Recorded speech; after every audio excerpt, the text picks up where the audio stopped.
So we're going to go through the terminal knee extension today. This is probably one of my favorite exercises for most conditions of the knee because we're working on strength right in that last little bit of range. So especially great for runners because that's where they spend a lot of their time is in this range of movement of the knee. So one of the things we're going to do, we're going to put the band, anchor it something, put the band either just below or just above the knee joint line, wherever's the most comfortable for you.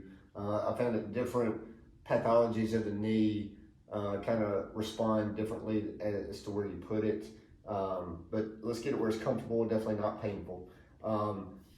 For most people, I'm gonna go with pretty much the heaviest band that I can get, unless they are just at a surgery or something like that.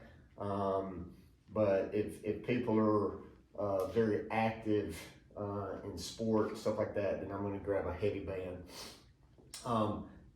We're going to have you back up to that band. Feels like it's pulling you forward, like it's too much to maintain.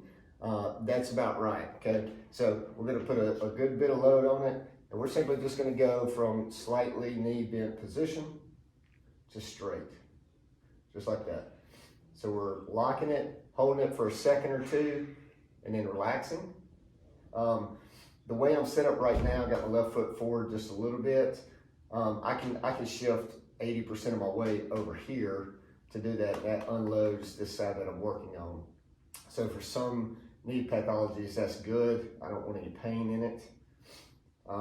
For others, I'll change it just a little bit, and I'll do kind of a kickstand version where my left leg, my toes are on the ground for balance. I've got probably 80% of my weight going through this right leg now, and we're gonna kind of do the same thing. So my toes are pointed right at where it's anchored, and I'm just locking it and unlocking. Lock it, unlock it, just like that. So let's talk about a couple errors that we see with the terminal knee extension. One of the main things that I see when people do it is they don't get the band tight enough. They do 50 reps. They're able to do 50 reps and don't ever get tired. So you're not getting a whole lot out of it for strength. So from a strength standpoint with this one, I want it to be a very difficult exercise, okay? So first things first, you need to be able to lock your knee. So I want it as tight as possible.